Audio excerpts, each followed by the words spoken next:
S'il est apparu pour la seconde fois sur grand écran il y a quelques jours dans le rôle de l'agent 007, Daniel Craig vient tout juste de faire ses débuts dans le monde du jeu vidéo. La franchise désormais relancée au cinéma grâce à une approche plus viscérale et un acteur plus brutal, aussi bien dans le look que dans son attitude, il est temps pour James Bond de retrouver également ses galons sur console nouvelle génération. C'est Treyarch qui est aux commandes et ça se ressent un peu.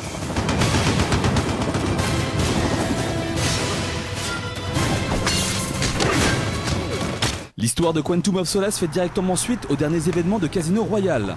C'est d'ailleurs le premier épisode de James Bond à être une véritable suite à l'opus précédent, et c'est la raison pour laquelle certains personnages de Casino Royale apparaissent dès les premières missions du jeu.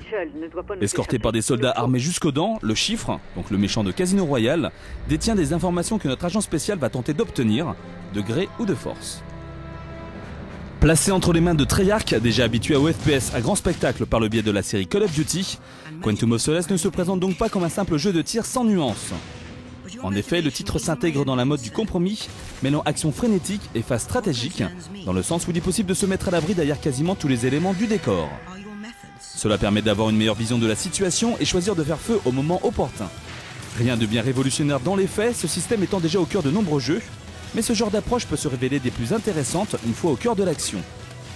On peut ainsi enchaîner les passes d'armes de manière souple, avec une chouette mise en scène, ce qui correspond parfaitement au Sir James, plus à l'aise à l'écran que sur console. Pour être concret, sachez que le titre se joue par défaut en mode de vue FPS, pour permuter par la suite en mode de vue à la troisième personne, lorsqu'il faut jouer les agents infiltrés.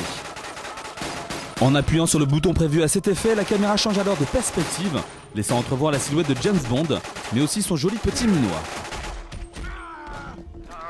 De ces deux angles de vue différents découle un gameplay qui se veut varié et original, puisqu'il sera possible d'appréhender une mission de deux manières différentes. Les joueurs les plus féroces pourront utiliser la manière forte, en usant armes à feu et explosifs pour tout faire sauter autour de soi. Une technique qui a fait ses preuves à plusieurs reprises et qui scie parfaitement aux nouvelles méthodes expéditives de notre héros blond. A l'inverse, ceux qui favorisent la discrétion et les attaques furtives seront ravis d'apprendre qu'ils pourront évoluer à petits pas de loup pour neutraliser un ennemi. Les armes blanches sont donc privilégiées, tout comme le Walther PPK, auquel on greffera un silencieux pour éviter de déranger les voisins. En variant les possibilités d'action, les concepteurs espèrent retranscrire toute l'ambiance des films de James Bond, ce dernier étant capable d'agir avec violence quand il le faut, ou à l'inverse se montrer plus gentleman si besoin est.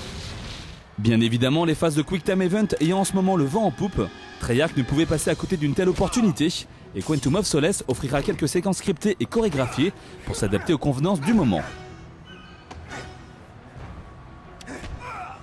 En revanche, petite déception pour tous ceux qui s'attendaient à quelques séquences de course-poursuite au volant de l'Aston Martin, les concepteurs ayant décidé de faire l'impasse dessus. Pour ce qui est de la réalisation, difficile de ne pas faire la fine bouche quand on voit ce que nous proposent les jeux de cette fin d'année. Quantum of Solace ne fait donc pas partie des jeux HD les plus beaux du moment, c'est certain, et ce malgré l'exploitation du moteur de Call of Duty 4.